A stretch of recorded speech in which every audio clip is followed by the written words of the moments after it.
हाँ, तो साथियों कैसे हैं आप लोग? उम्मीद करता हूँ आप एकदम बढ़िया होंगे। तो साथियों आज की इस वीडियो में हम लोग देखने वाले हैं क्लास 10th के फिज़िक्स के चैप्टर नंबर 2 के वन लाइनर क्वेश्चन साथियों। चैप्टर का नाम है प्रकाश के अपवर्तन। उसके मोस्ट वेरिएबल ऑनलाइनर क्वेश्चंस को इस वीडियो के माध्यम से देखेंगे साथियों। और साथ ही बता दें कि इस सब्जेक्ट का हम लोगों ने चैप्टर नंबर 2 का ऑलरेडी क्वेश्चंस कर चुके हैं। अगर आप लोगों ने उस वीडियो को नहीं देखा है, तो इस वीडियो के डिस्क्रिप्शन में उसका लिंक होगा, आप जाके वहाँ से उसको देख लीजिए। ठीक है साथियों?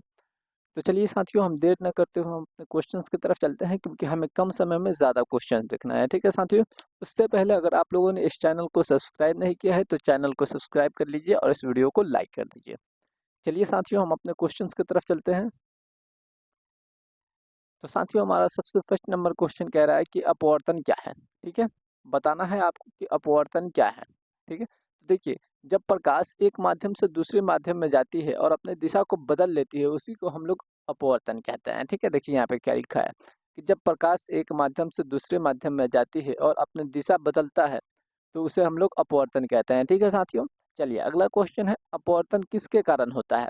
तो साथियों अपवर्तन जो होता है वो माध्यम में अपवर्तनांकों के विभिन्न कारणों से होता है। ठीक है साथियों, तो क्या कहिएगा, अपवर्तन जो होता है वो माध्यम के अपवर्तनांक के विभिन्न कारणों से होता है। ठीक है साथियों, चलिए अगला सवाल है साथियों कि अपवर्तन के कितने नियम होते हैं। तो साथियों अपवर्तन के दो नियम होते हैं, जैसे कि आप लोगों ने पिछले वीडियो में पढ़ा होगा कि परावर्तन के दो नियम होते हैं, सेम वैसे ही अपवर्तन के दो नियम होते हैं, एक कोण के नियम से और एक किरण के नियम से। ठीक है साथियों, चलिए अगला क्वेश्चन है साथियों कि पहला नियम क्या है, यानी कि अपवर्तन का आपका पहला नियम क्या कहता है। तो साथियों अपवर्तन का पहला नियम कहता है कि आपतित किरण और अपवर्तित किरण और अभिलंब जो होता है वो एक ही तल में होता है। क्या, आपतित किरण, अपवर्तित किरण और अभिलंब जो होता है वो एक ही तल में होता है। ठीक है साथियों, अपवर्तन का पहला नियम कहता है। चलिए दूसरा नियम देख लेते हैं क्या कहता है। तो साथियों दूसरा नियम कहता है कि साइनाई बटा साइनार होता है। ठीक है, जो कि हम लोग सनेल का नियम कहते हैं। ठीक है, साइनाई बटा साइनार होता है जिसे हम लोग सनेल का नियम कहते हैं। ठीक है साथियों, ये आप याद रखिएगा। चलिए अगले क्वेश्चंस की तरफ चलते हैं। अगला साथियों हमारा 6 नंबर क्वेश्चन कह रहा है कि अपवर्तनांक का मात्रक क्या होती है। तो साथियों अपवर्तनांक के मात्रक जो होता है ना वो कोई नहीं होती है। ठीक है, वो मात्रकहीन होता है, अपवर्तनांक का मात्रक नहीं होता है। ठीक है, मात्रक नहीं होता है तो क्या कहेंगे, मात्रकहीन, यानी कि मात्रक नहीं होती है। ठीक है, चलिए अगला क्वेश्चन है साथियों कि कांच के सापेक्ष अपवर्तनांक कितना होता है। तो साथियों कांच का सापेक्ष अपवर्तनांक जो होता है ना वो आपका 1.5 लगभग होता है। ठीक है, कितना होता है, 1.5 लगभग होता है, ये आप याद रखिएगा। चलिए अगला क्वेश्चन है कि जल का सापेक्ष अपवर्तनांक कितना होता है। तो जल का सापेक्ष अपवर्तनांक जो होता है साथियों वो 1.33 लगभग होता है। ठीक है, ये आप याद रखिएगा। चलिए अगला क्वेश्चन है कि वायु के सापेक्ष अपवर्तनांक कितना होता है। तो साथियों वायु के सापेक्ष अपवर्तनांक जो होता है वो 1 होता है लगभग। ठीक है, चलिए अगला क्वेश्चन है साथियों कि प्रकाश का वेग निर्वात में कितना होता है। तो साथियों प्रकाश का वेग जो होता है वो निर्वात में 3 गुना 10 के पावर 8 मीटर पर सेकंड होता है, ये आप याद रखिएगा। ठीक है, किलोमीटर पर सेकंड नहीं, मीटर पर सेकंड आप याद रखिएगा। ठीक है, 3 गुना 10 के पावर 8 मीटर पर सेकंड, क्योंकि इस एग्जाम में यही पूछता है। ठीक है, चलिए अगला क्वेश्चन है साथियों कि प्रकाश का वेग जल में कितना होता है। तो साथियों प्रकाश का वेग जो होता है वो जल में 2.25 गुना 10 के पावर 8 मीटर पर सेकंड होता है। ठीक है, ये आप याद रखिएगा, ये बहुत ही इंपॉर्टेंट क्वेश्चन है साथियों। ठीक है, चलिए अगले क्वेश्चन की तरफ चलते हैं साथियों। अगला हमारा क्वेश्चन है साथियों कि प्रकाश का वेग कांच में कितना होता है। तो साथियों प्रकाश का वेग कांच में जो होता है वो 2 गुने 10 के पावर 8 मीटर पर सेकंड होता है। ठीक है, ये आप याद रखिएगा। चलिए अगला क्वेश्चन है साथियों कि जब प्रकाश विरल माध्यम से सघन माध्यम में जाता है तो वो किस ओर मुड़ जाता है। तो देखिए, जब प्रकाश विरल माध्यम से सघन माध्यम में जाता है ना, वो अभिलंब की ओर मुड़ जाता है। ठीक है साथियों, कैसा कहाँ मुड़ जाता है, अभिलंब की ओर मुड़ जाता है। ठीक है, मान लीजिए ये कोई माध्यम हो गया, ये आपका विरल माध्यम हो गया। ठीक है, ये आपका ये आपका अविलंब हो गया। अगर कोई वस्तु आ रहा है, ये आपका विरल माध्यम हो गया। ठीक है, ये विरल माध्यम से कोई वस्तु आ रहा है। ठीक है, विरल माध्यम से वो वस्तु आएगा और सघन माध्यम, ये आपका सघन माध्यम हो गया। ठीक है, ये आपका सघन माध्यम हो गया। जैसे सघन माध्यम में प्रवेश करेगा ना तो सीधे नहीं निकल कर, सीधे न निकल कर आपको इस तरह अभिलंब की ओर मुड़ता हुआ नजर आएगा। ठीक है साथियों, चलिए अगले क्वेश्चन की तरफ चलते हैं। अगला क्वेश्चन कह रहा है कि जब प्रकाश सघन माध्यम से विरल माध्यम में जाता है तो किस ओर मुड़ जाता है। तो देखिए, अगर सघन माध्यम से इधर से विरल माध्यम में जाएगा तो वो अभिलंब से दूर हटेगा। ठीक है, अगर विरल माध्यम से सघन माध्यम में आएगा तो अभिलंब के नजदीक आएगा। ठीक है, तो अभिलंब से दूर हो जाएगा। ठीक है, इसका आंसर होगा। चलिए अगला क्वेश्चन है साथियों कि अपवर्तनांक का सूत्र क्या होता है। साथियों आप हमेशा याद रखिएगा अपवर्तनांक का सूत्र होता है -n is equal to C/V होता है, ठीक है। -n is equal to C/V होता है, ये अपवर्तनांक का सूत्र होता है, ठीक है। अब यहाँ पे जो होता है, यहाँ पे ये C क्या चीज को दर्शाता है, तो साथियों जो C होता है वो निर्वात के में प्रकाश का वेग को दर्शाता है, ठीक है। निर्वात में प्रकाश के वेग को दर्शाता है, ठीक है। और ये आपका भी क्या चीज को दर्शाता है, ये माध्यम में प्रकाश का वेग दर्शाता है, ठीक है। किसी माध्यम में प्रकाश का वेग को दर्शाता है, ये प्रकाश के वेग को दर्शाता है, ये निर्वात में प्रकाश का वेग को दर्शाता है, ठीक है। तो यहाँ पे क्या लिखा हुआ है कि सी का क्या अर्थ है, तो निर्वात में प्रकाश का वेग। अगला है भी का क्या अर्थ है, तो माध्यम में प्रकाश का वेग, ठीक है। चलिए अगले क्वेश्चन की तरफ चलते हैं। अगला क्वेश्चन साथियों हमारा है 18 नंबर, कह रहा है कि जब प्रकाश एक माध्यम से लंबवत प्रवेश करता है तो क्या होता है। तो साथियों जब प्रकाश एक माध्यम से लंबवत प्रवेश करेगी तो बिना मुड़े सीधे चले जाती है, ठीक है साथियों। तो इसका आंसर क्या हो जाएगा, बिना मुड़े सीधे चले जाता है, ठीक है। चलिए अगला क्वेश्चन है कि सिक्का पानी में उथला क्यों दिखाई देता है, ठीक है। जो सिक्का होता है वो पानी में क्यों उभरा दिखाई देता है, तो अपवर्तनांक के कारण होता है, ठीक है। वो अपवर्तनांक के कारण जो है सिक्का वो पानी में उठा हुआ दिखाई देगा, ठीक है। चलिए अगला क्वेश्चन है हमारा कि मृग तृष्णा किसके कारण होता है, तो मृग तृष्णा जो होता है वायुमंडलीय अपवर्तन के कारण होता है, ठीक है। अगला क्वेश्चन है साथियों कि अपवर्तनांक का खोज किसने किया था, तो अपवर्तनांक का साथियों स्नेल ने किया था, ठीक है। अपवर्तनांक का खोज किसने किया था, स्नेल ने किया था। स्नेल ने अपना एक नियम भी दिया था, कौन सा नियम, साइन आई बटा साइन आर, ठीक है। स्नेल ने कौन सा नियम दिया था, साइन आई बटा साइन आर, ये जो कि अपवर्तनांक का दूसरा नियम है, ठीक है। चलिए अगला क्वेश्चन है कि स्नेल का नियम किस पर आधारित है, तो स्नेल का नियम आपतन कोण और अ, अपवर्तन कोण पर आधारित है, ठीक है। उनके साइन के अनुपात पर आधारित है, ठीक है, ये आप याद रखिएगा, ठीक है। तो स्नेल का नियम किस पर आधारित है, आपतन कोण और अपवर्तन कोण के साइन के अनुपात पर आधारित है, ठीक है। चलिए अगला क्वेश्चन है कि किस स्थिति में प्रकाश की दिशा नहीं बदली जाती है, तो साथियों जब माध्यम का सतह जो वो लंबवत हो तब किसी वस्तु की दिशा नहीं बदली जा सकती है, ठीक है। किसी प्रकाश की दिशा नहीं बदली जा सकती है, ठीक है। तो इसका आंसर क्या हो जाएगा कि जब वो माध्यम किसी सतह पर लंबवत प्रवेश करती है तो उसकी दिशा नहीं बदली जा सकती है साथियों, ठीक है। चलिए अगले क्वेश्चन की तरफ चलते हैं। अगला हमारा 24 नंबर क्वेश्चन कह रहा है कि आपतन कोण क्या होता है, तो साथियों आपतित किरण और अभिलंब के बीच जो कोण बनता है उसे हम लोग आपतन कोण कहते हैं। जैसे यहाँ पे देख लीजिए आपतित किरण या आपका अभिलंब हो गया, ठीक है। या आपका अभिलंब हो गया, और अभिलंब जो है ये मान लीजिए कोई किरणें आ रही है, ये किरणें आ रही है, देखिए अभिलंब और आपतित किरणें के बीच जो कोण बना ना, ये इसी को हम लोग क्या कहते हैं, आपतन कोण कहते हैं, ठीक है साथियों। चलिए उसके बाद आपका है अपवर्तन कोण किसे कहते हैं, तो देखिए ये अपवर्तन कोण किसे कहते हैं, तो अपवर्तित किरण और अभिलंब के बीच बना कोण को अपवर्तन कोण कहते हैं, ठीक है। तो देखिए ये जब किरणें इधर आएगी, सघन माध्यम से विरल माध्यम में आएगी, तो मान लीजिए कि ये झुक जाएगी, इस तरफ झुक जाएगी, और इसके बीच जो ये कोण बनेगा इसी को हम लोग क्या कहते हैं, इसी को हम लोग क्या कहेंगे, अपवर्तन कोण, ठीक है। अपवर्तन कोण कहते हैं, ठीक है। अपवर्तन कोण इसी को हम लोग साथियों कहेंगे, ठीक है। चलिए अगला क्वेश्चन है साथियों कि वायुमंडल अपवर्तनांक का कौन सा गोलीय घटना है, तो वायुमंडल में अपवर्तनांक का जो होता है वो सूरज का समय से पहले उग जाना ही और देर से अस्त होना, ये अपवर्तनांक घटना है, ठीक है। जो सूरज है वो किसके कारण देर से उगता है और किसके कारण समय से पहले उग जाता है, और किसके कारण समय से पहले अस्त हो जाता है, वो अपवर्तनांक के कारण होता है, ठीक है साथियों, ये आप याद रखिएगा। चलिए अगला क्वेश्चन है साथियों कि जल में डूबा हुआ पेंसिल मुड़ी हुई क्यों दिखाई देती है, तो साथियों जल में जो पेंसिल हम डालते हैं तो मुड़ी हमें दिखाई देती है, ठीक है, टेढ़ा दिखाई देता है, वो क्यों दिखाई देता है, वो अपवर्तन के कारण दिखाई देता है, ठीक है, अपवर्तन के कारण, ठीक है। चलिए अगला क्वेश्चन है प्रकाश की किरणें माध्यम बदलते समय क्यों मुड़ती है, तो साथियों जो प्रकाश की किरणें है ना, जब माध्यम बदलती है तो वो अपने दिशा को क्यों अ, जब वो किरणें माध्यम में जाती है तो वो क्यों मुड़ जाती है, तो साथियों वो जो होता है उसमें गति में परिवर्तन हो जाता है, ठीक है ना।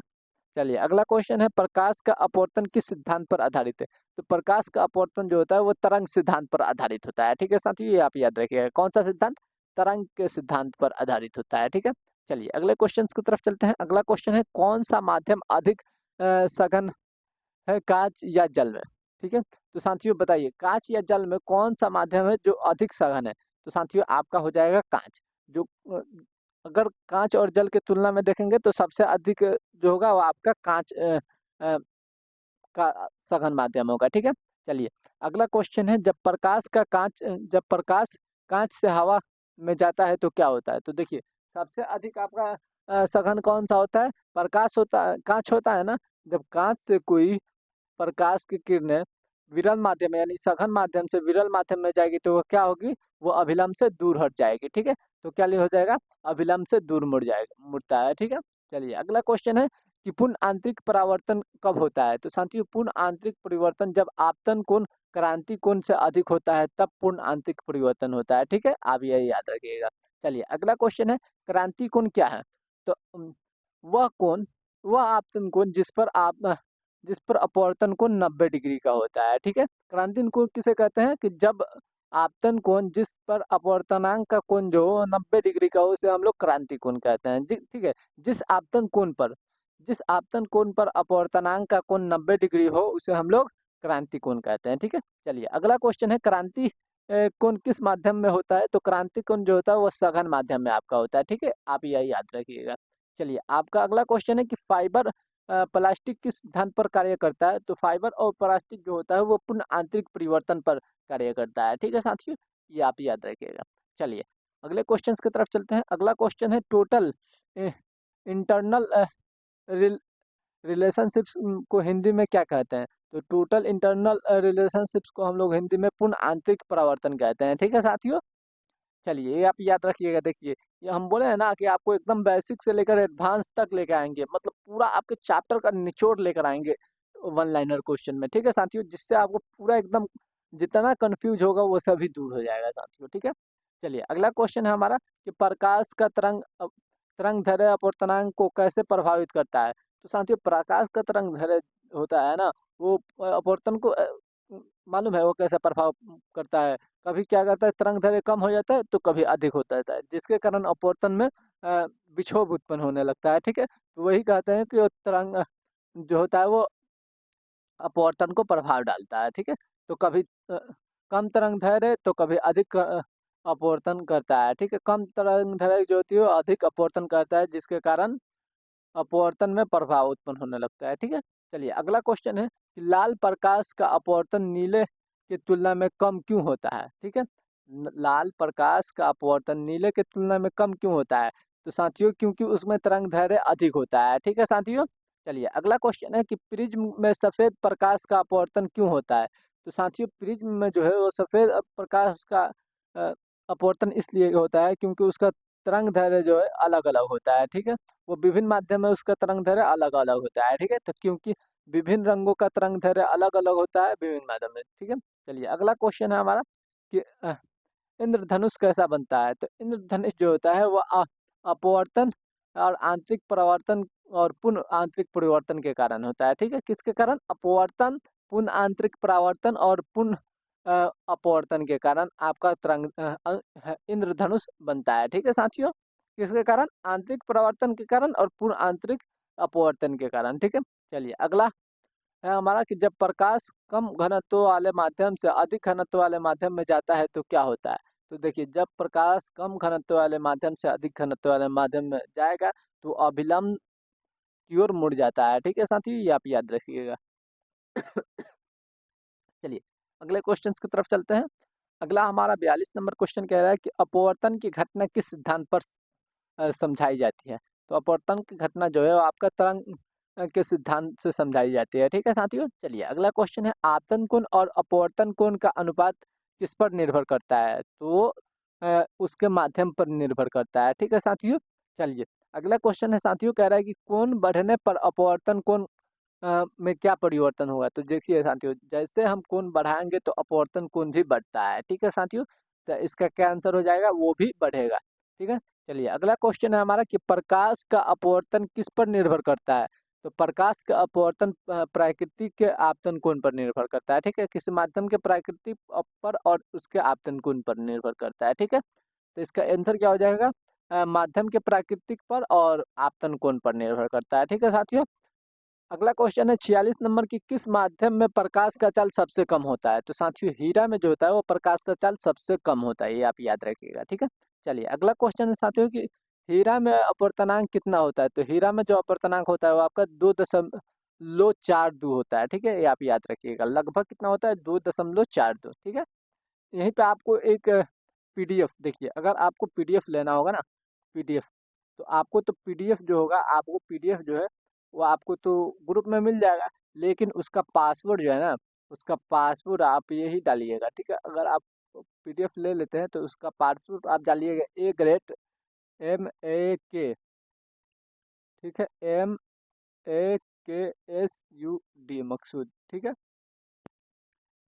अगर आप को पीडीएफ मिलेगा व्हाट्सएप में, आपके ग्रुप में जाएगा, तो उसका अगर आप पासवर्ड MAKSUD डालिएगा तभी वो आपका पीडीएफ खुलेगा। ठीक है साथियों। तो चलिए ये आप पासवर्ड लिख लीजिए। चलिए अगले क्वेश्चन की तरफ चलते हैं। अगला हमारा क्वेश्चन है कि जल का अपवर्तनांक कितना होता है? तो साथियों जल का अपवर्तनांक आपका कितना होता है? 1.33। ठीक है। चलिए अगला क्वेश्चन है, किसका अपवर्तनांक अधिक होता है जल और कांच की तुलना में? तो हम लोगों ने देखा ही, पहले ही देख लिया ना कांच का। ठीक है। किसका किस कारण तारे टिमटिमाते हैं? तो साथियों वायुमंडलीय अपवर्तन के कारण जो है वो तारे टिमटिमाते हुए नजर आते हैं। ठीक है। चलिए अगला क्वेश्चन है साथियों कि प्रकाश की गति अ, माध्यम में क्यों घटती है? तो साथियों प्रकाश की गति जो होती है वो माध्यम में इसलिए घटती है क्योंकि माध्यम में अ, अणुओं की टकरान होती है। ठीक है, जिसके कारण प्रकाश के माध्यम में गति कम होने लगती है। ठीक है। तो क्या इसका आंसर हो जाएगा? क्योंकि माध्यम में अणुओं से टकराने पर गति कम होती है। ठीक है। चलिए अगला क्वेश्चन है कि अपवर्तनांक की दिशा किस पर निर्भर करती है? तो अपवर्तनांक की दिशा है जो है वो माध्यम के घनत्व पर निर्भर करती है। ठीक है साथियों। चलिए अगला क्वेश्चन है कि वायुमंडलीय अपवर्तनांक से सूर्य कब दिखाई देता है? तो साथियों वायुमंडलीय अपवर्तनांक जो होता है ना, उसके जस्ट 2 मिनट के बाद आपको सूर्योदय दिखाई देने लगेगा। ठीक है। सूर्य दिखाई देने लगेगा, जैसे अपवर्तनांक होगा उसके 2 मिनट के बाद आपको सूर्य दिखाई देने लगेगा। ठीक है। तभी हम कहते हैं कि सूर्य जो है वो उग गया। ठीक है साथियों। तो चलिए साथियों आज के इस वीडियो में हम लोगों ने कितने लगभग क्वेश्चंस किए? 53 क्वेश्चंस किए। ठीक है। बस आज के लिए इतना ही साथियों, फिर मिलेंगे नेक्स्ट वीडियो में नए टॉपिक के साथ और एक नए जुनून के साथ। तब तक के लिए जय हिंद, फिर मिलते हैं नेक्स्ट वीडियो में।